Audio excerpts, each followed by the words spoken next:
my name is Johnson Nguyen, and today I'll be responding to Creative Critical Reflection number 1 regarding my group's film, Blood Under the Tree.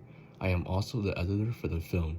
Today, I will be responding to the question, how does my product use or challenge conventions, and how does it represent social groups or issues?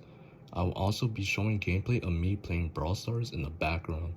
To begin with, my product is a film opening with the horror genre with a Christmas theme, but more specifically, it fits the slasher subgenre. The story revolves around a Christmas elf who targets and kills teenagers who are on the naughty list. Using this concept allowed us to adhere to traditional slasher conventions while also challenging others. One common convention of slasher films is that the victims are often teenagers or young adults. This can be seen inside slasher films such as Halloween and Scream. I followed this convention by having the main victim, Jake Garcia, as a teenager in the opening scene. This allowed me to create a sense of familiarity with teenage audiences. Another important convention of slasher films is that the killer often has a memorable weapon.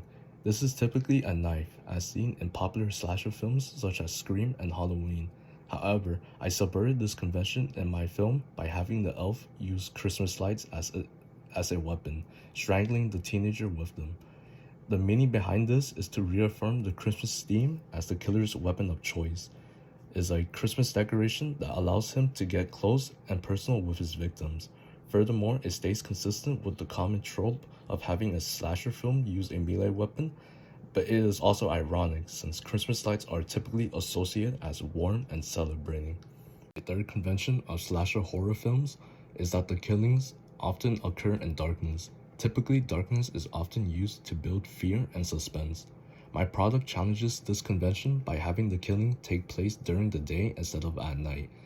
The meaning behind subverting this convention is to show the audience that danger can happen anywhere, even in normal or ordinary settings.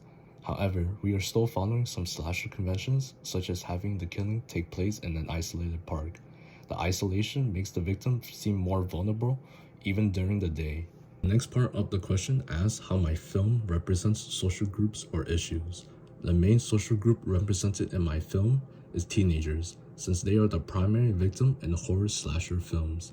The social issue being represented is teenagers who are on the naughty list and hate Christmas.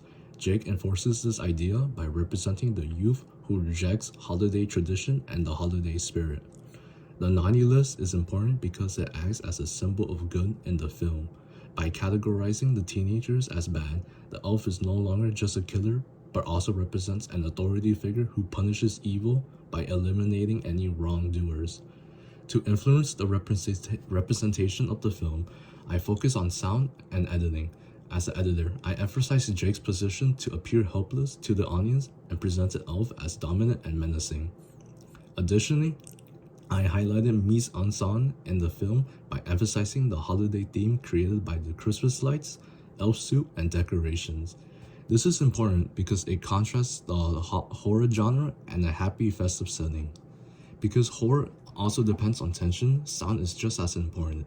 Even in bright settings, sound can evoke terror through dramatic moments such as during the kill scenes, abrupt noises, or silence. This is why I incorporated non-diegetic music to create suspense and muted some aspects of sound to create tension. My film reinforces the typical slasher stereotype of teenagers being the main victims since the first kill scene is a teenager. This is important because it helps audiences identify that the film is a slasher and helps shape their future expectations.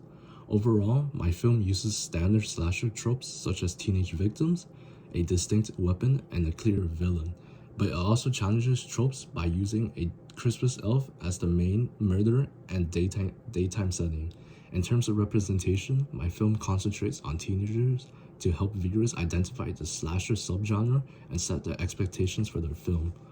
The process of creating our film was long and tedious, but ultimately it was worth the effort and taught me many lessons about conventions and social groups. Thank you for listening to my CCR.